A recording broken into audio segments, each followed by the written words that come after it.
Yo, Gail here in my self-seeding garden. Let's give you a little...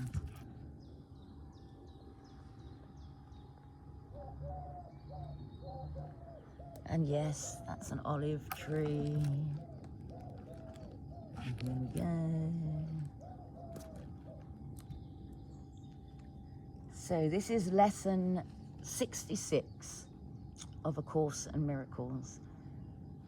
So I am well aware that the Course in Miracles is usually given lesson by lesson, and we are asked, those of us that have done it by purchasing the book or other means, that you start at the beginning and you just undergo the promise or the premise to do one lesson a day without jumping ahead. However, I have assimilated these lessons in both French and English and have been asked to share, bearing in mind that it will appear in your feed at the moment they need to. So if you arrive today at lesson 66, I call this the lesson of love. It's because you're ready to learn it. You might actually finally understand that you have learnt it and you can live it to your fullest. So, lesson 66 it is. My happiness and my function are one. So you have surely noticed an emphasis throughout our recent lessons on the connection between fulfilling your function and achieving happiness. This is because you do not really see the connection. There is more than just a connection between them. They are the same. Their forms are different, but their content is completely one. The ego does constant battle with the Holy Spirit on the fundamental question of what your function is. So, does it do constant battle with the Holy Spirit about what your happiness is? It is not a two-way battle. The ego attacks, and the Holy Spirit does not respond. He knows what your function is. He knows that it is your happiness. Today, we will try to go past this wholly meaningless battle and arrive at the truth about your function. We will not engage in senseless arguments about what it is. We will not become hopelessly involved in defining happiness and determining the means for achieving it. We will not indulge the ego by listening to its attacks on truth. We will merely be glad that we can find out what truth is. Our longer practice period today has as its purpose your acceptance of the fact that not only is there a very real connection between the function God gave you and your happiness, but that they are actually identical. God gives you only happiness. Therefore, the function he gave you must be happiness, even if it appears to be different. Today's exercises are an attempt to go beyond these differences in appearance and recognize a common content where it exists in truth. Begin the 10 to 15 minute practice period by reviewing these thoughts. God gives me only happiness. He has given my function to me. Therefore, my function must be happiness. Try to see the logic in this sequence, even if you do not yet accept the conclusion. It is only if the first two thoughts are wrong that the conclusion could be false. Let us then think about the premises for a while as we are practicing. The first premise is that God gives you only happiness.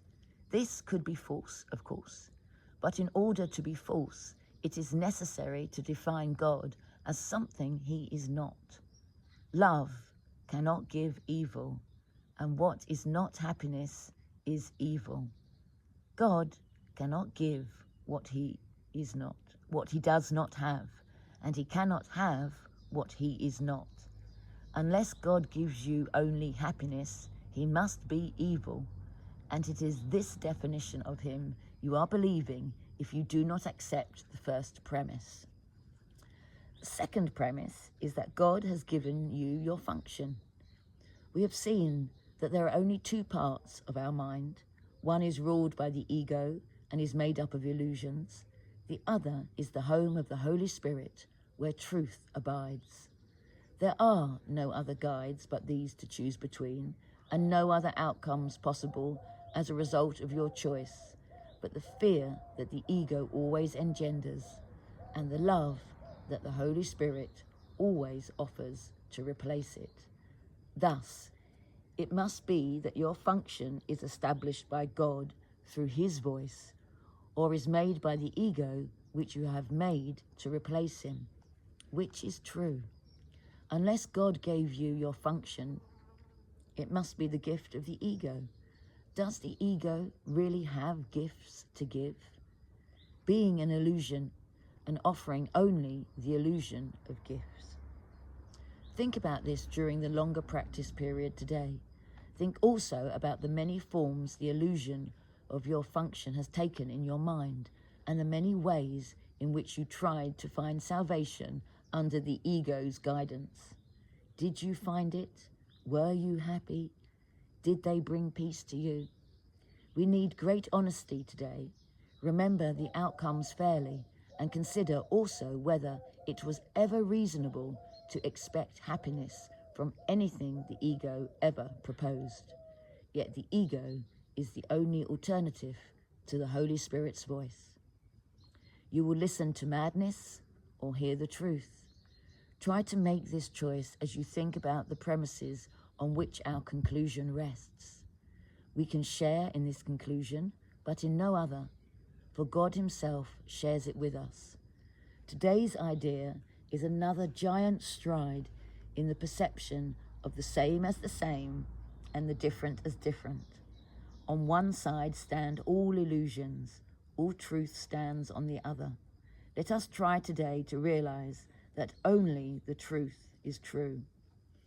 In the shorter practice periods, which would be most helpful today if undertaken twice an hour, this form of the application is suggested. My happiness and my function are one, because God has given me both.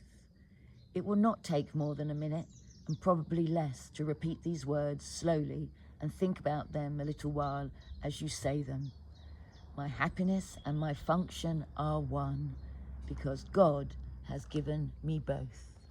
Sat Nam, happy practicing.